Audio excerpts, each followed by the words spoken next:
اور یہ بھی تو کہا جاتا ہے کہ جب کرسمس آتا ہے تو گھر کی یاد بھی تو ستاتی ہے، حتیٰ کہ آپ گھر میں ہی ہوتے ہیں۔ سارا مانچسٹر اور سارا برطانیہ اور سارے کا سارا یورپ کرسمس فلو کا شکار ہو چکا تھا۔ کوئی چھینکتا ہوا نظر نہیں آتا تھا، لیکن مسکراتا ہوا ضرور نظر آتا تھا۔ سٹی سینٹر کرسمس مارکیٹ میں اونچے ستون پر بہت بڑے سے سانتا کلاس کو بٹھا دیا گیا تھا، جو ملین پاؤنڈز مسکراہٹ سب پر نچھاور کرتا تھا۔ کرسمس کے بڑے میلوں میں شمار ہونے والا میلہ 200 سے زائد سٹالز کے ساتھ سٹال سٹی سینٹر میں سج چکا تھا، جہاں راتیں جگمگ کرتی تھی اور دن کلکاریاں بھرتے تھے، جہاں رکھی سیل کی چیزیں گدگدی کرتی تھی کہ آخر مجھے اٹھا کر اپنے نرم گرم گھروں میں نہیں لے کر جاتے، زیادہ مہنگے تو نہیں ہیں ہم۔ کام کی زیادتی نے اسے تھکا ڈالا تھا، بل بناتے بناتے اس کی انگلیاں ٹوٹنے جیسی ہو جاتی تھی۔ برگر کو کافی کے ساتھ بمشکل اندر کرتی تھی، گھر جا کر چند گھنٹے سوتی اور پھر سے کام پر آ جاتی۔ دادا سے بات ناممکن ہو گئی تھی۔ کتنی کمزور ہو گئی ہو تم؟ دادا سے کافی دنوں بعد بات ہوئی تو وہ اداس ہو گئے۔ ٹھہرو، تمہارے باپ کو دکھاتا ہوں تمہاری یہ حالت۔ بتاؤ اسے، تم روز کتنے گھنٹے کام کرتی ہو؟ جتنے پیسے تم وہاں اتنی محنت سے کر کے کما رہی ہو، اس سے زیادہ پیسے یہ لوگ اپنی فضول خرچیوں میں اڑا دیتے ہیں۔ 2 کام والیاں آتی ہیں گھر، تمہاری ماں سے کہا ایک کو فارغ کرو، پیسے بچاؤ، لیکن نہیں سنا۔ ایک گھر کے کام ہی کتنے ہوتے ہیں امرہا؟ جہاں تم رہتی ہو وہاں بھی تو لوگ کام والیوں کے بغیر ہی رہتے ہیں، اور دیکھو کتنے کامیاب ترقی یافتہ ہیں۔ ہم سے تو بحیثیت قوم آگے ہی ہیں۔ وہ خاموشی سے دادا کو سنتی رہی، کیا کہتی۔ اگلے دن بابا کا فون آ گیا۔ چھوڑ دو جاب، میں جیسے تیسے کر کے تمہیں پیسے بھیج دوں گا، اب حالات پہلے سے بہتر ہیں۔ نہیں بابا، مجھے عادت نہیں ہے، اس لیے تھک جاتی ہوں، جب عادت ہو جائے گی تو سب ٹھیک ہو جائے گا۔ تمہیں کوئی خاندان نہیں پالنا کہ تم 1-1 روپے کے لیے ایسے پریشان ہو۔ مجھے خود کو پالنا ہے بابا، مجھے خود کو مضبوط کرنا ہے۔ میں اب تک مضبوط نہیں ہو سکی تو اس میں میرا قصور ہے، آپ کا قصور ہے، ہمارے نظام کا ہے۔ آپ پریشان نہ ہو، میرے جیسی بہت سی لڑکیاں مجھ سے زیادہ سخت کام کر رہی ہیں، میری تو جاب ہی بہت آسان ہے۔ آپ حماد، علی اور وانیہ کی طرف توجہ دیں۔ میرا دل چاہتا ہے دوسروں کی طرح وہ بھی زندگی میں آگے بڑھیں، محنت کریں اور کامیاب ہوں۔ پاپا نے اس کے اکاؤنٹ میں تھوڑے پیسے ٹرانسفر کروا دیے، جنہیں اس نے ہاتھ بھی نہیں لگایا۔ زندگی میں ملنے والے اسی آرام و آسائش نے اسے ایسا بنا دیا تھا، ریڈی میڈ کھانا کھانے کو ملتا رہے تو خود کھانا پکانے کی زحمت کوئی بھی نہیں کرتا۔ ایک بار وہ ڈائریک کے ساتھ ٹریمسن گئی تھی، ان دونوں کی بنائی ڈاکومنٹری کو لے کر ان کی ایک نمائندے سے ملاقات طے تھی۔ ملاقات کے بعد جب نمائندہ چلا گیا اور بل آیا تو ڈائریک نے ویٹر سے کہا کہ وہ اس بل کو آفس میں بھجوا دے۔ بل کے نیچے ڈائریک نے سائن کر دیے تھے۔ کس کے آفس؟ ڈائریک ہنسنے لگا۔ میرے پاپا کے آفس۔ بل اتنی دور ان کے آفس جائے گا؟ تھوڑے سے پیسے ہیں، میں پے کر دیتی ہوں۔ میرے پاپا کا آفس یہیں اسی ریسٹورنٹ میں ہے، وہ اس کے تیسرے حصے دار ہیں۔ تمہارے پاپا یہاں کے تیسرے حصے دار ہیں؟ تو وہ ویٹر تمہیں بل کیوں دیتا ہے؟ انفیکٹ مجھے سختی سے منع کیا گیا ہے کہ میں یہاں نہ آیا کروں۔ میں یہاں تب آتا ہوں جب خالی جیب ہو چکا ہوتا ہوں، کبھی کبھار زیادہ نہیں، بل پر سائن کر دیتا ہوں، اور جب میرے پاس پیسے ہوتے ہیں میں یہاں آ کر پے کر جاتا ہوں۔ اتنی سی رعایت مجھے مل جاتی ہے۔ تم کہہ رہے ہو یہ تمہارے پاپا کا ریسٹورنٹ ہے، پھر بھی تمہارے ساتھ یہ سب؟ میرے فادر امریکہ سے یہاں کام کے لیے آئے تھے۔ 10 سال تک انہوں نے گاڑیوں کی ایک فیکٹری میں مشینوں کی صفائی کا کام کیا ہے۔ ان کی جسم سے مستقل کیمیکل کی بو آنے لگی تھی۔ ان کا کہنا ہے ان 10 سالوں میں انہوں نے اپنے سگریٹ پینے کی خواہش کو دبائے رکھا، اور ایک سگریٹ کی ڈبیا جب انہیں تحفے میں ملی تو انہوں نے اسے جلا دیا کہ اگر انہوں نے وہ پی لی تو 10 سالوں میں کمائے گئے سارے پاؤنڈز دھوئیں کے نظر ہو جائیں گے۔ جس کے فادر کا ایسا ماضی رہا ہو، اس کے بیٹے پر یہ سوٹ نہیں کرتا کہ وہ مانچسٹر جیسی بڑی یونی میں پڑھے بھی اور باپ کی کمائی پر ایسے عیش بھی کرے۔ اسکول کی چھٹیوں میں نے اسی ریسٹورنٹ میں کام کیا ہے۔ ایک بار میں نے غصے میں اسٹاف کے ایک ورکر کو دھکا دے دیا تھا، مجھے اسی وقت جاب سے نکال دیا گیا تھا۔ اب میں ڈاکومنٹریز بنا کر اپنا خرچہ نکالتا ہوں۔ آخر والدین اپنی اولاد کے لیے ہی کماتے ہیں۔ ہاں تو میں اتنا بڑا ہو گیا ہوں، بس بہت کھا لی ان کی۔ اگر سارے والدین صرف اولاد کا ہی سوچتے رہیں گے تو انسانیت کا کون سوچے گا؟ انسانیت کا 1001 اور سوال امرہا کے ذہن میں اس بات سن کر بننے لگے تھے۔ ہاں، اگر 2 لوگ ساری زندگی کما کر صرف اپنی اولاد کا ہی سوچتے رہیں گے تو کل انسانیت کے بارے میں کون سوچے گا؟ ہمیں اپنی زندگی کے دائرے اتنے محدود نہیں کرنے چاہیے کہ ہماری ساری زندگی کا حاصل صرف چند افراد کو ہی فائدہ دے۔ امرہا ڈائریکٹ کے اس جواب کو اچھی طرح سمجھ چکی تھی، اسی لیے اگلا سوال نہیں کر سکی، وہ لاجواب ہو چکی تھی۔ کرسمس سے ایک دن پہلے وہ سادھنا کے ساتھ کرسمس مارکیٹ آئی اور دونوں نے لیڈی مہر کی بتائی ڈھیروں ڈھیر خریداری کی۔ انہوں نے اپنے سب بچوں کے لیے تحائف منگوائے تھے۔ نئے سال کے پہلے ہفتے میں مورگن کی شادی بھی تھی، کچھ اس سلسلے کی خریداری بھی کی۔ سادھنا کو گھر چھوڑ کر وہ اپنی یونی آ گئی اور آ کر اولڈ کیمپس کے آرک کے نیچے کھڑی ہو گئی۔ موسم کے تیور صبح سے ہی بدلے رہے تھے، تیز ہوا چل رہی تھی اور BBC نیوز نے برف باری کی خبر دی تھی۔ وہ محراب کی دیوار کے ساتھ ٹک کر کھڑی دھندلے آسمان کو دیکھ رہی تھی۔ دھند بڑھتی ہی جا رہی تھی اور کچھ دور آگے کی چیزیں نظر نہیں آ رہی تھی۔ اسے یہ سب اچھا لگ رہا تھا، اسے برف باری کا انتظار تھا۔ اس کے پاس 1 گھنٹہ تھا، پھر اسے واپس اپنی جاب پہ جانا تھا۔ وہ اپنی یونی کے آگے برف باری کو ہوتے دیکھنا چاہتی تھی۔ ہوا اور تیز ہو گئی، دھند اور بڑھنے لگی۔ روئی کے گالے ماں کے پیار کی طرح نرمی سے زمین پر برسنے لگی۔ ہوا اور تیز ہو گئی۔ امرہا نے اپنے سرخ دستانوں والے ہاتھوں کو پھیلا لیا۔ برف باری بلا شبہ وہ منظر ہے جو پہلی بار دیکھنے والوں کو مستانہ سا کر دیتا ہے۔ سفید پھول برف بنے امرہا سے شرارتیں کرنے لگے۔ دونوں میں دوستی ہو رہی تھی۔ دور دھند میں اس نے دیکھا کوئی آ رہا ہے، وہ آلیان تھا۔ قریب آیا پھر دور ہوتا چلا گیا۔ وہ آلیان نہیں تھا۔ برفیلے ریشوں کو سمیٹتے اپنے سرخ دستانوں پر اتارتے وہ جہاں کی تہاں کھڑی رہ گئی۔ اسے آلیان آتا اور جاتا کیوں نظر آیا تھا؟ گرم کوٹ کے اندر اس کے وجود نے سہم کر جھرجھری لی۔ دھند کو چیرتا پھر کوئی آ رہا تھا، آکسفورڈ روڈ کو بھاگ کر پار کرتا ہوا، یونی کی طرف بڑھتا ہوا۔ امرہا محراب کی دیوار کے ساتھ سمٹ سی گئی، برف باری میں تیزی سے آ گئی۔ اس کے سرخ دستانے نم ہو رہے تھے۔ برف کی پھوار کو دیکھتے اس کی آنکھیں نہیں تھک رہی تھی۔ اور یہ کون اس کی طرف آ رہا تھا؟ اس کے ہاتھ میں نیلے پیلے سفید پھول تھے، پھول بہت زیادہ تھے، ان پر برف گر کر جم رہی تھی۔ وہ بار بار انہیں جھاڑ رہا تھا۔ اس نے گردن کو خم دے کر امرہا کو دیکھا اور ابرو اچکا کر مسکرایا۔ تیز ہوا کا جھونکا آیا اور اس شبی کو اڑا کر لے گیا۔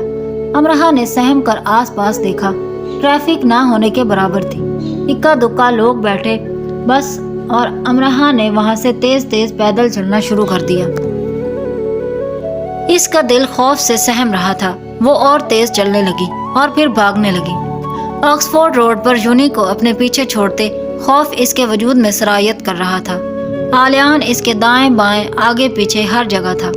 وہ سامنے سے اس کی طرف آ رہا تھا، وہ پیچھے سے اسے پکار رہا تھا۔ یہ سب کیا تھا؟ یہ سب ٹھیک نہیں تھا۔ اسے اپنے تعاقب میں آلیان نہیں چاہیے تھا۔ برف پر بھاگتے بھاگتے وہ پھسل کر گر گئی۔ یہ آلیان کون تھا جس نے اسے گرا دیا تھا؟ ٹھنڈی ناک سے درد کی لہر پھوٹی۔ اٹھ کر اس نے کپڑے جھاڑے، گردن سے لپٹے مفلر کو کھول کر اس نے اچھی طرح جھاڑا اور گردن کے گرد لپیٹ دیا۔ برف اس کے وجود میں اترتی اسے ٹھنڈا کر رہی تھی اور اسے تکلیف دے رہی تھی۔ سفیدے کے ماحول میں، سرمئی کوٹ اور سرخ مفلر میں، وہ خزاں میں کھلی ایک کلی کی مانند تھی جو بے وقت کھلنے پر آبدیدہ ہو جاتی ہے۔ یونی کو اپنے پیچھے چھوڑتے وہ آہستہ آہستہ چلتی جا رہی تھی۔ روئی کے گالے ابھی بھی گر رہے تھے، اس کے کھلے بالوں میں اٹک رہے تھے۔ وہ برف باری دیکھنے آئی تھی، لیکن اس نے یہ کیسی برف باری دیکھی تھی جس نے اس کے اندر کے بہاروں کو ختم کر ڈالا تھا۔ سارا سبزہ سفیدے میں بدلتا جا رہا تھا، اور خزاں کتنی بھی خوبصورت کیوں نہ ہو، وہ بہار کو نگل لے تو موت ہوتی ہے، اور مشرقی لڑکیوں کے لیے یہ موت جلد نازل ہوتی ہے۔ وہ برف سے اٹی زمین پر چل رہی تھی، لیکن ایسا کیوں لگ رہا ہے کہ وہ زمین میں دھنس رہی ہے؟ دل احساسات کا اکھاڑا ہے اور دماغ اس اکھاڑے کا شیر۔ یہ شیر دھاڑتا ہے تو دل جل کر بجھ کر ٹھنڈا ہو کر بیٹھ جاتا ہے۔